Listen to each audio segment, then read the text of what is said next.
Southeast governors condemn Ipob'S sit at home, silent Nnamdi Kanu. The Southeast governors and traditional rulers on Tuesday condemned the proscribed indigenous people of Biafra over the every Monday sit-at-home order that has crippling effects on socio-economic activities of the zone. The governors rose in a meeting with some elected leaders at the government house Enugu and declared that such order can no longer be sustained, more so when those who issued the order were outside the country. This was as governors refused to discuss the incarceration of the Ipob's leader Nnamdi Kanu in their 8-point communique. The chairman of the Southeast Governors Forum and Governor of Ebonyi State, Dave Umuayi, who read the resolution of the leader, said the Southeast condemned the killings in the region and have agreed to join hands with the security agencies to stop the killings. The meeting condemned the sit-at-home order, which are mostly issued by our people in diaspora who do not feel the pains. In view of the information that even Ipob's had cancelled the sit-at-home, the meeting resolved that governors and all people of the Southeast do everything within the law to ensure that there is no further sit-at-home in the Southeast and that people are allowed to freely move about in the zone. Well, this is the news for today. Southeast governors condemns Ipob'S sit-at-home, silent on Nnamdi Kanu. Moving on to the other news, which is 2023 presidency. We won't support Southern candidates who oppose open grazing and VAT. Miyetti Allah, one of the umbrella bodies of the herdsmen in Nigeria, the Miyetti Allah, says herders won't support any Southern candidate who is against open grazing should he or her run for president in 2023. Spokesman of the group Saleh Al-Hassan spoke on Tuesday while featuring on Punch online interview program. The Punch had earlier reported that the 17 Southern governors, citing the security challenges alleged posed by the activities of the herders in their state, had kicked against open grazing and signed laws banning such to effect. Most Southern governors, including those of Lagos, Ondo, Oyo, Osun, Ekiti, Abia, Bayelsa, Rivers, Akwa Ibom, Enugu, and just recently Delta and Ogun State, have signed anti-open grazing bill into law. The Miyetti Allah group, while reacting to the passage of the law in the southern states, described it as satanic and politically motivated, adding that it will sue the governors over the law.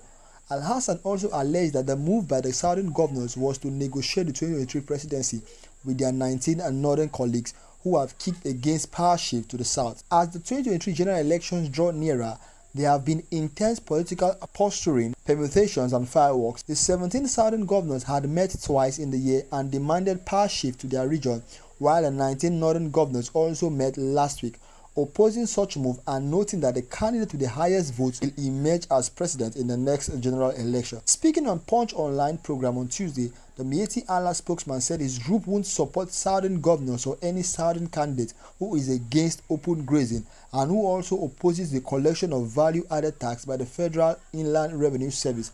Asked whether his group will back a northern candidate after the expiration of the 8-year regime of President Major General Muhammadu Buhari retired, Al-Hassan said, "Our concern is not where the president comes from, but certainly we know those that we cannot support, those that want to destroy our means of livelihood. We will campaign against them. We are not worried where the president comes from, but we need a competent nationalistic person who will take over from Buhari. We don't need people with sectional sentiments, people that think they can make exclusive economic policies, people that think their zones should have more preference. They want to control the VAT and destroy our traditional livelihood.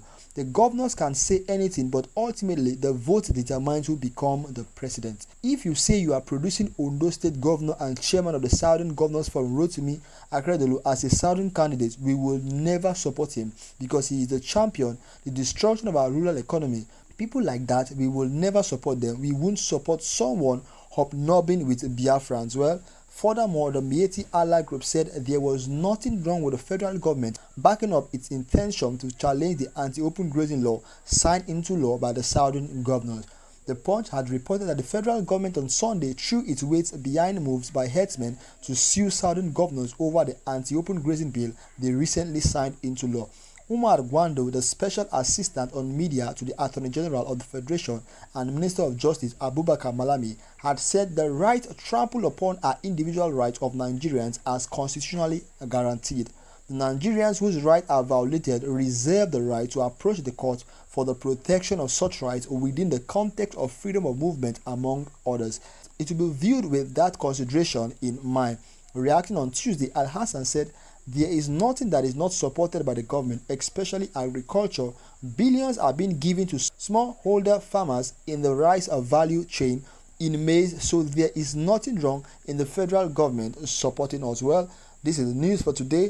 2023 presidency, we won't support a southern candidate who oppose open grazing and VAT. Mieti Allah have said their mind. They are not supporting any southern candidate, and they kept Rotimi Akeredolu, the governor of Ondo State and the chairman of the Southern Governors Forum, as an example that if he peradventure comes out for the election, they will not support him, they will campaign against him, and they are not going to stand by him because of he is the leader and his state has signed the anti-open grazing law. Well, what are your thoughts and opinion? Drop them down in the comment section below while we move on to the other news.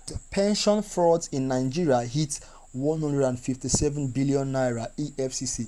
The Economic and Financial Crimes Commission said it had probed pension fraud to the tune of 157 billion naira. The agency said urgent reform was needed to deliver an efficient, effective, and sustainable pension administration system in the country.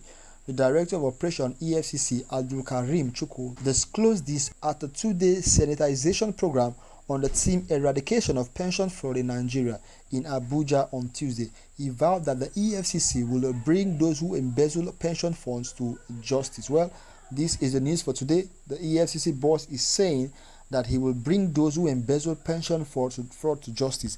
Many pensioners are complaining nationwide that their salary or their arrears are not being paid. I could remember when my father retired, before he received his pension, it took him a long while, more than a year before he could receive his pension.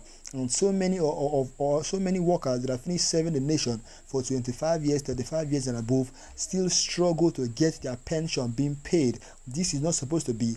After every worker has finished his tenure, I'm sure the federal government should make it their responsibility to pay them on time in order not to allow these workers to go ahead and start suffering, knowing fully well that at the time of their retirement, they will have aged by then. They will have been an old man or an old woman. So going out there to go and start struggling, to go and start working again because of the government have failed to pay them their pension, this is not supposed to be. So the government should please do something about it. And it's not even that the pension is not there, but there are some people in those offices that are now embezzling pension funds. People that are placed in those offices, they are now eating from people's sweat, reaping from where they did not sow. I think the EFCC should please do more and fish out all those embezzling pension funds and tackle it severely. Well, what are your thoughts and opinion?